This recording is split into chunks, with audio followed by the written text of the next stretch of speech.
time to turn the page. Now is when the real work begins. The Electoral College has spoken. His election is historic. There is nothing that we cannot achieve. This is a referendum for us to start working together.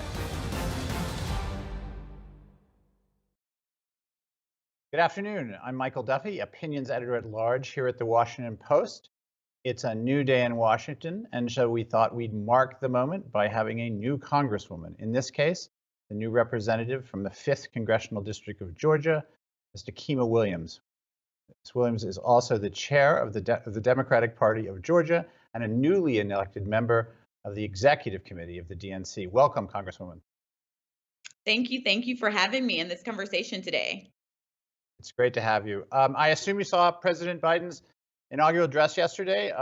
Tell us what you thought of it, and in particular, tell us how the call for unity will go down in a country that is so polarized. So I did. I had an opportunity to be present yesterday to see the swearing in of our new president, to usher in this new leadership in this country that we so desperately needed. And I think I heard exactly what I anticipated, because President Biden is a man of faith. He's a man of unity, and this is how he led in his campaign. And so it was exactly what I expected. And we do need to get to that point. And I was also telling one of my colleagues yesterday, we were talking and we were reminiscing. As a new member of Congress, I've been a member of Congress for 3 Wednesdays. The first Wednesday, we had an insurrection and an attack on the United States Capitol. My second Wednesday, we had a vote to impeach the current president. And my third Wednesday in Congress, I was there witnessing the inauguration and the transfer of power in this country. So while I am looking forward to governing and moving forward with how I lead as a Congresswoman, I do understand that what has happened in the past 2 weeks cannot be overshadowed, and we can't just brush it aside. But we have work to do to make sure that we hold people accountable and then move forward with the business of this country that I was sitting here to do, to represent my people. And I know that there are many promises that President Biden made on the campaign trail that he fully intends to keep. And I look forward to working with him on that agenda. You know, also yesterday, Vice President Kamala Harris was sworn in as the first female, first Black, first South Asian vice president in history. As a woman of color, how did it feel to witness that event? So I was preparing myself because, I didn't want to mess up my mascara for the day, and I was getting myself together. But as I even just getting what I was going to wear for the inauguration, I had to take a deep breath, because not only with it just being me as a member of Congress, being a woman, being a Black woman, but we're also a member of the same sorority, Alpha Kappa Alpha Sorority Incorporated. We're both also graduates of historically Black colleges in this country. And for far too long, we've been told that we needed to join other institutions or assimilate into the majority institutions to achieve success in the real world. And so yesterday meant so much for many different aspects of my life, but what it really meant to me, beyond all of the symbolism, and was how we're moving forward in this country. And there's going to be a generation of children like my son Carter, who's only 5 years old, who are never going to know what it's like to not have women in leadership in the highest offices in this country, to never know what it's like to not see women of color, to not see themselves represented in the leadership in this country. So it meant so much to me. And as we get to work, I understand that we all view life through our lived experiences. And I'm looking forward to working with her as she's the president of the United States Senate to make sure that we are leading in a way that is truly representative of the people. Now, can you take us back to that first Wednesday, 3 days into your new role as Congressperson, and you found yourself in lockdown for 8 hours or so at the Capitol? Just talk to us a bit about your experience that day. Where were you? And looking back with the great hindsight of 2 weeks, what do you think it means? Are we in the beginning of some kind of insurgency at the end? Where do you come down on that question? So thinking back to last 2 Wednesdays ago, I was sitting in my office and I was preparing my remarks because I thought that it was going to be a big moment for me. It's going to be my first time speaking on the floor of the House of Representatives as a member of Congress, because I was going down to defend Georgia's 16 electoral college votes, because for the first time in 28 years, a Democrat had won the state of Georgia for the presidency. And I was preparing to do that. I was told that because of COVID, we had restrictions on how many people could be in the chamber, but I was to come down right at the conclusion of the Arizona remarks to get prepared for the Georgia debate. And that never happened. I never got an opportunity to go down at that point because I started getting emails about buildings being on lockdown, not fully understanding at the moment exactly what it meant, but I knew that we were expecting heavy presence of protesters at the Capitol. I thought they were just protesters. I even remember telling my husband that morning, once I get inside the Capitol, I'll be safe. So he dropped me off so that I didn't have to walk that day, but I just knew that I'd be safe once I got inside of the Capitol grounds, once I was past security, and that just happened to not be the case on that day. I sat there in lockdown and started to see news on Twitter and started to catch up with people on social media. And my husband was giving me updates from TV. And one of the images that I saw was someone parading through the rotunda of the United States Capitol with the Confederate flag. And I think at that moment, trying to balance the joy that I felt with Georgia in the Deep South, having just elected Raphael Warnock to the United States Senate. In the midst of the lockdown, John Ossoff it was announced that his race was called. So we were sending a Black man and a Jewish man to represent Georgia in the United States Senate. But at the same time that this was happening, there were people who were trying to remind us that we needed to stay in our place, that this country in their minds was not for all of us, but was only for a set of people who believed in their ideals. And so I think at the moment, I was horrified, but I came back that evening, sat in the chamber, ready to defend our votes again, because we don't bow down to domestic terrorists. We don't shy away in the face of danger, because I was sent here to do a job. I was sent here to represent people in my district, to represent the voice of the people in the 5th Congressional District of Georgia.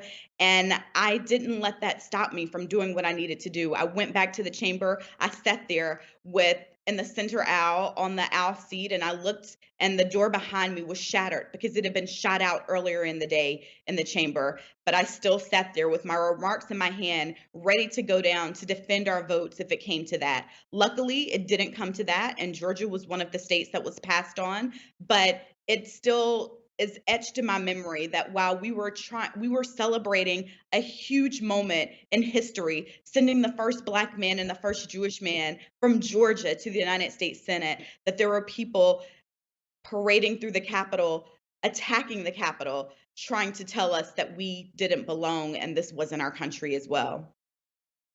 How concerned, I want to talk about what happened in Georgia in a minute or two, but how concerned are you today that other members of the House or the Congress as a whole were complicit in what happened?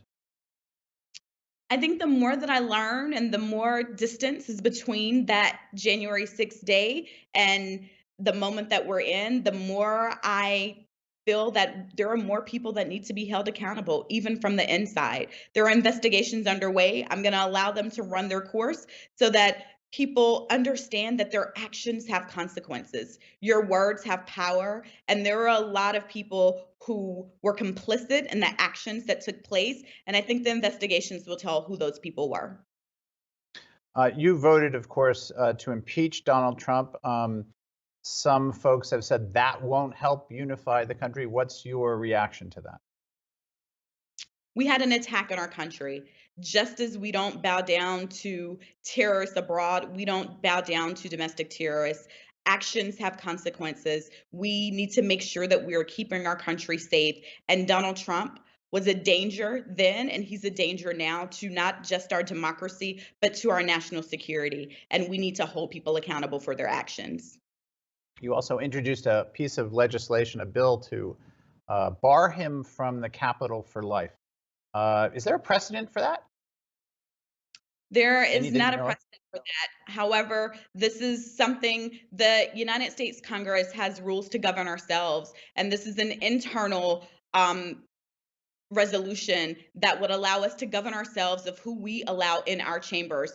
Wouldn't be something that the president would need to sign, because it is something that we can use to govern ourselves as members of Congress, as a body who makes rules for ourselves. And so, therefore, I don't want to see Donald Trump, as he said, that this is not over, to rally some group of domestic terrorists to come back into the Capitol following him to finish the job that they started. And so I think that we need to make sure that we're protecting ourselves for whatever is to come. Let's talk about Georgia politics for a bit. Obviously, Joe Biden won the state. Two Democratic senators, Warnock and Ossoff, both won. There were a number of statewide races this year. That's after almost, as you said, several decades where no Democrat has won statewide in Georgia since 92 or 94. So what happened in Georgia this year? What happened in Georgia? We shocked the world. Everybody counted us out. People told us that it couldn't be done. And if you go back to just the presidential election cycle, we saw this building, because we saw that when other state legislatures across the country were losing seats, Georgia continued to gain seats cycle after cycle. We saw that when other states were losing votes in the Democratic column, Georgia kept inching closer and closer. This didn't happen overnight. This wasn't just about Donald Trump being on the ballot. This was something that organizers on the ground have been working for cycle after cycle. And then we had a dynamic leader in Stacey Abrams who was able to help us do the fundraising necessary to get our work to scale, to give Georgia voters the belief that their votes matter, their votes had power. And we dug in deep, and we didn't let the naysayers stop us. We continued to organize across the state. We didn't cede any part of the state, and we shocked the world in November. And then post-November, I had conversation after conversation when people told me that Democrats don't show back up to vote in runoff elections. Democrats don't show back up to vote because it hasn't been done before. But there are a lot of things that hadn't been done before. I'm the first Black woman to ever chair our state Democratic Party. That hadn't been done before. We flipped the state blue, and that hadn't been done in 28 years for the presidential cycle. And so there are a lot of things that hadn't been done before. And I often use the quote from Nelson Mandela: "It always seems impossible until it's done." But the voters of Georgia recognized their strength, recognized their power, and we made sure that the work of organizers on the ground was able to get to scale so that voters could exercise their right and change the course of Georgia for generations to come. Could you talk a little bit about the Georgia State Legislature, of which you were a member? These are two chambers that have been in Republican hands also for 17 or 18 years. What do the results on a statewide basis tell you about the Democrats' prospect for changing control of the two state legislative chambers in Georgia? What kind of timeline are you imagining? Well, we have a lot of too hard to say so far. We understand that redistricting is coming up, and so the lines are going to look different. And while we've made lots of progress, we still have work to do on a district by district basis. We've made progress statewide, but I understand that gerrymandering that was put in place for district lines are drawn for 10 years at a time. And so we are playing and running elections under lines that were not drawn to favor Democratic candidates. They were drawn with a partisan bent, and we're going to see this happening again. So we need to continue to stay vigilant. We need to make sure that our state legislators have the tools and the resources that they need to push back against any gerrymandering that is to come in this next redistricting reapportionment cycle. And we need to make sure that we have fair census counts and numbers as we continue to look at that process play out, so that we understand exactly how many people are living in which parts of the state. So there's still a lot at play. There's still a lot to do on the ground. So we have changed what it looks like to win statewide, but we still have a ways to go when we look at this from a district by district basis.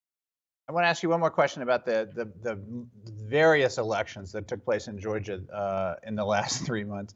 Was there one particular outcome that you wouldn't have expected or surprised you most or pleased you most, given how many races were conducted on a statewide basis there in the final 3 months of the year? Just something that perhaps you wouldn't have foreseen?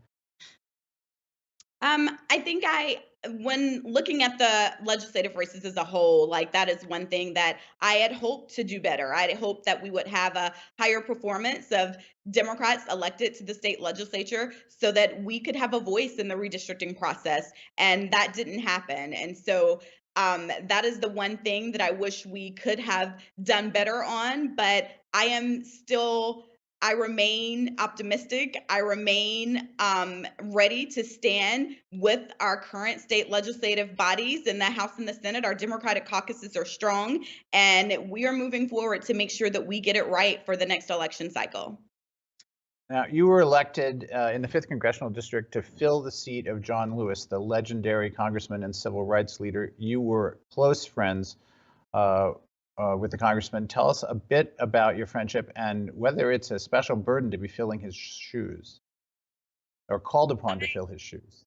I had the privilege and honor to not just know Congressman Lewis as my congressman, to not just know him as a civil rights icon, but to get to know him on a very personal level. He was my shopping buddy. He was someone that he was jovial. He was everything that you would have imagined that when you think about him as a leader in this country, in this nation, in this world. And my husband worked for him for 7 years. And so I got an opportunity to spend a lot of time up close with him.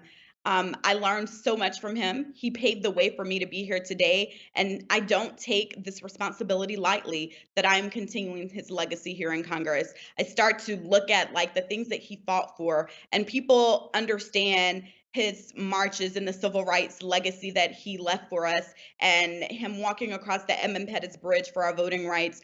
But I think we also have an obligation to look deeper and look at things like the House is introducing H.R. 1, and that is a part of John Lewis's legacy. How do we make sure that we give voices to the people and make sure that we get big money out of politics, make sure that we look at elections reforms across the board, make sure that we are continuing to make sure that everybody in this country, regardless of your zip code, has access to free and fair elections. That is Congressman Lewis's legacy. That is what I plan to be here to work towards, to uphold, to make sure that we stop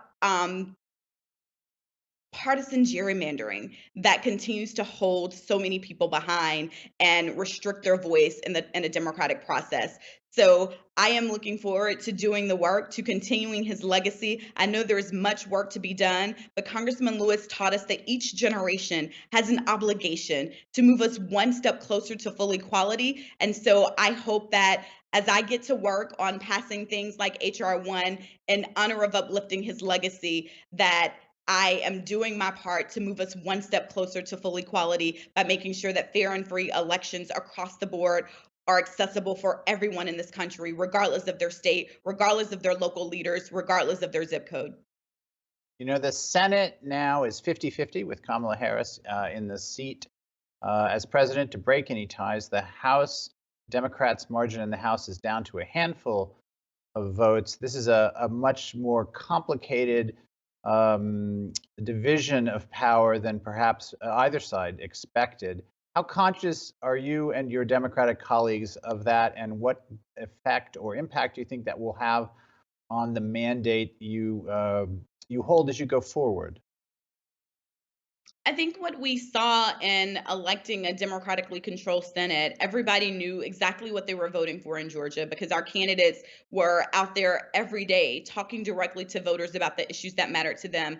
How do we get a national response to this pandemic? How do we get our children back to school in person safely? How do we get our economy back on track? And how do we help the people on the ground that are hurting from this pandemic? How do we move forward with uplifting Congressman Lewis's legacy by making sure that we get this right around voting rights? There are so many things that people showed up to vote for that I feel that we're going to continue to move forward. Yes, there's a smaller margin than we would have liked in the House, but we're still in the majority. And I know that Speaker Pelosi is committed to this work. I have seen her in leadership, and there's no one more that I would trust at this time to lead us through these times as a country as we move forward to fight for the people. That is why we're here, to fight on behalf of the people of this country. And I am committed to doing this work with the leadership that we have in place. I'm excited to see my soror, Kamala Harris, leading as president of the United States Senate, with my friends there to make sure that we in Georgia delivered for this country by sending not one but two Democrats to the United States Senate. So I am hopeful about the work that we'll be moving forward with doing, and we can get beyond the campaigns and get to the actual governance that is actually the part that helps people on the ground every day that need us so much right now. Do you think House 1 will pass the U.S. Senate as currently presented? There are a lot of changes underway, and I am looking forward to making sure that I do my part to move this forward, because this is the legacy work of Congressman John Lewis. He spoke on the floor in support of this, and for all of the people who stand up and say they want to honor Congressman Lewis's legacy, let's make sure that we're moving forward so that everybody has free and fair access to the ballot box, no matter their zip code, no matter their bank account, and get H.R. 1 passed. I know that there are a lot of conversations that still need to be held, but people on the ground want to see us governing, want to see us moving forward. And that's what I'm here to do on behalf of the American people, and being the voice of the 5th Congressional District while uplifting the legacy of John Lewis. So I am optimistic about moving this forward. I am optimistic about getting this passed through the democratically controlled House of Representatives and on to the democratically controlled United States Senate.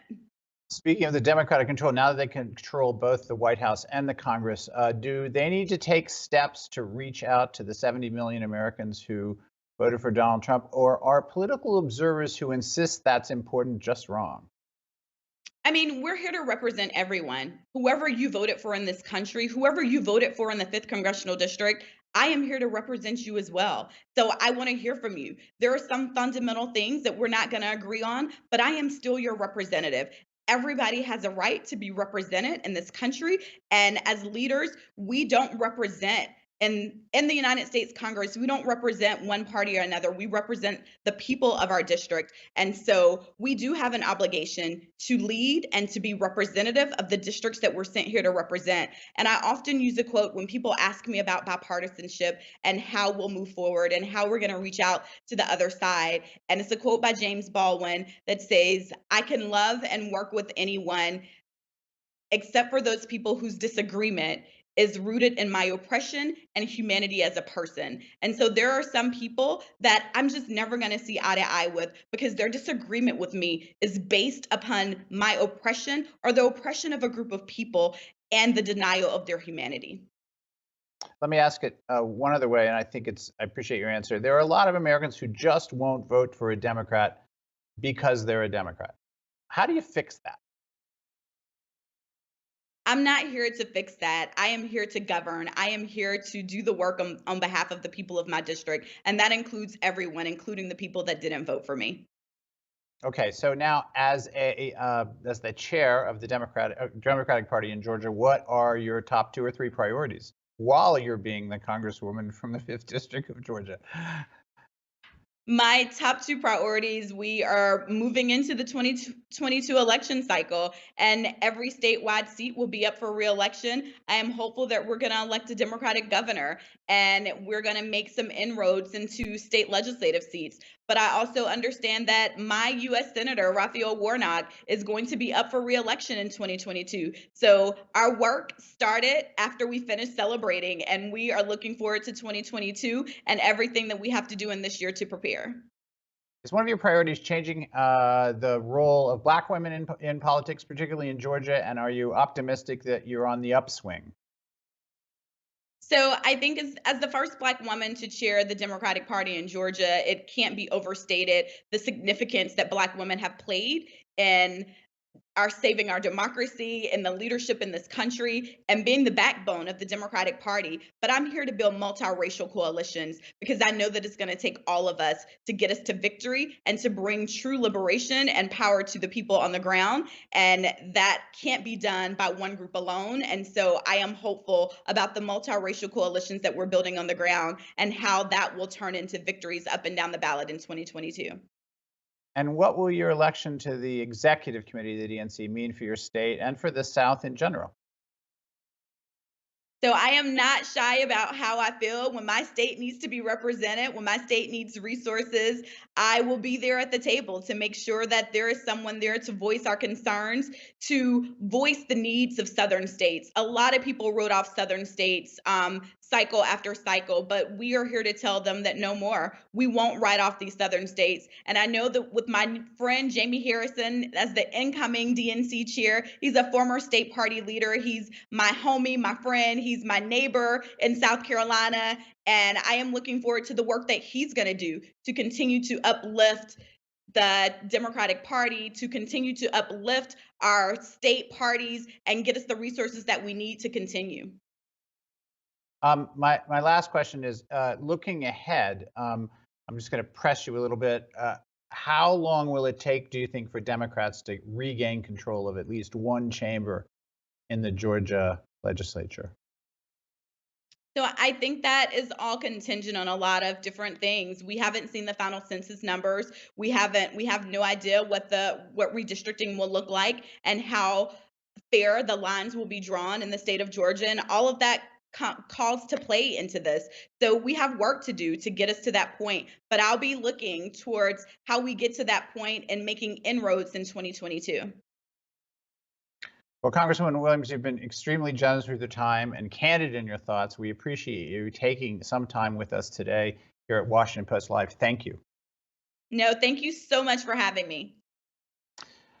Washington Post Live coverage of the coronavirus and other issues will continue tomorrow at 2:30 p.m. Eastern, when our guest will be Wisconsin Governor Tony Evers. You can always head to WashingtonPost.com, WashingtonPostLive.com to register and find out more about what's coming up. Thank you for watching today. Thank you again to Congresswoman Williams. Good day.